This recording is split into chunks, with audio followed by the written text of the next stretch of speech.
vàบางคนទាំងអស់ក្នុងបណ្ដាញសង្គមជាទីរាប់អានបាទថ្ងៃនេះយកអង្គនៃ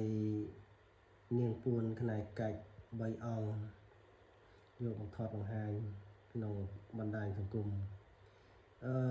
ប្រវត្តិនៃនាងពួនផ្នែកកាច់នេះគឺនៅក្នុងដើមឈើតាមដើមទេប្រវត្តិអ្នកចំការនៅស្ទឹងកចាន់គាត់កាប់ដី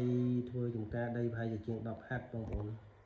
ចឹងទៅព្រៃដែលដុតហ្នឹងគាត់កាប់ដុតហ្នឹងគឺថាកាប់ហើយដុតឈើមកកង់ហ្នឹងគាត់រុញទៅដុតជាមួយនឹងព្រៃផ្សេងទៀតចឹងណាបងប្អូនដុតវាអត់ឆេះវាគ្រាន់តែរោលចឹងណាគាត់ដុតព្រៃឯងឡើងចង់អស់ឈើមកកង់ហ្នឹងវាអត់ឆេះអស់វានៅរោលចឹងគាត់ក៏មិនអស់ចិត្តដឹកឈើនឹងយកមកផ្ទះ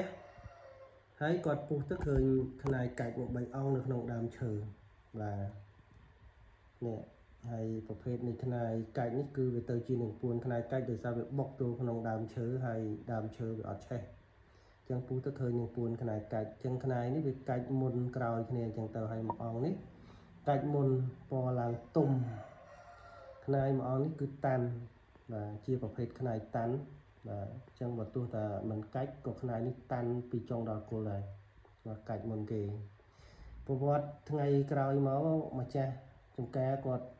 សន្សំចិត្តគិតថាគាត់ចង់សាកអានុភាពចឹងគាត់ទៅលេងផ្ទះមេប៉ុសក៏បន្ទាប់ពីហូបចុកហើយក៏ស្រវឹងរៀងសឿងគាត់ក៏ខ្ចីកាភ្លើងមេប៉ុសបាទយកមកសុំសាកខ្នាយនេះគាត់វាស់ចម្ងាយប្រហែលជាជាង3ម៉ែត្របាទអញ្ចឹងពេលដែលគាត់បាញ់បាទបាក់មួយបាញ់ទៅបាញ់វាមិនឆេះគាត់សង្ស័យថាលោកកាភ្លើងវាមានបញ្ហាគាត់បាញ់ឡើងលើវាផ្ទុះបាទឡើងឈាមផ្ទះមិនអស់ចិត្តគាត់យកខ្នាយមួយអង្គទៀតយកមកសាកដូចគ្នាចម្ងាយ3ម៉ែត្រដូចគ្នាបាទបាញ់នៅតែមិនផ្ទុះលន់តែប៉ាក់អញ្ចឹងបងប្អូនអញ្ចឹងគាត់មិនអស់ចិត្តគាត់បាញ់ទៅលើដូចមុនអញ្ចឹងបាទផ្ទុះឡើងឈាមបាទមេប៉ុសពួកម៉ាក់គាត់បងប្អូនឃើញខ្នាយបាញ់អត់ចេញអញ្ចឹង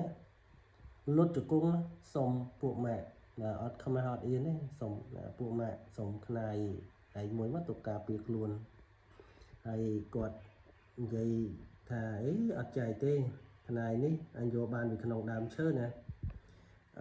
ចឹងក៏និយាយដូរបាទគាត់មេប៉ុសគាត់មានដីគាត់ដូរក្បាលដី20ម៉ែត្របណ្ដោយ100ម៉ែត្រគាត់ថាឥឡូវបើពួកមកឯងព្រមដូរមួយដីទៅឲ្យដីក្បាលដី20ម៉ែត្របណ្ដោយ100ម៉ែត្រហើយថែមម៉ូតូបាទកាចាស់មួយទៀតចឹងតាមសម្ដីដែលលោកពូប្រាប់គាត់ថា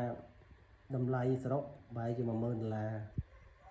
ហើយគាត់អត់ដូរទេដោយសារសម័យនោះគាត់ក៏ជាអ្នកជួញឈើជួញមនុស្សមានលុយមានកាក់ចឹងណាបងប្អូនចឹងគាត់អត់លក់ទេគាត់ថាគាត់អញទុកការពារខ្លួនអត់លក់ទេចឹងណាបងប្អូនបាទចឹងប្រវត្តិខ្នាយហ្នឹងគឺអញ្ចឹងទី1គឺដុតភ្លើងមិនឆេះបាទហើយទី2សាកជាមួយនឹងកាភ្លើងបាញ់ចម្ងាយ3ម៉ែត្រក៏អត់ឆេះដែរអង្គនេះគឺតាន់ប៉ែសឡើងទុំគេហៅថាពណ៌ល្មៀតស្អីបាទកម្រិតខ្នាយប្រភេទនេះគឺកម្រអញ្ចឹងខ្ញុំគិតថានឹងពួនខ្នាយកាច់នេះខ្ញុំគិតថា10000ខ្នាយតន់ជួបមួយទេខ្នាយកាច់បុកជាប់ដើមឈើយើងងាយរកបានតែនឹងពួនខ្នាយកាច់នេះខ្ញុំគិតថាកម្របាទអញ្ចឹងអានុភាពគឺខ្លាំងมันត្រឹមតែការពារខាងគ្រាប់រំសេវទេមានភ័យអាសន្នដាក់ជាប់ខ្លួនអាចបំបាំងកាយមិនឲ្យសត្រូវមើលឃើញអាចបំភាន់ភ្នែកសត្រូវបានបាទអញ្ចឹងប្រវត្តិនៃនឹងពួនខ្នាយកាច់នេះគឺមានប្រវត្តិអញ្ចឹងបាទសូមអរគុណសូមជម្រាបលា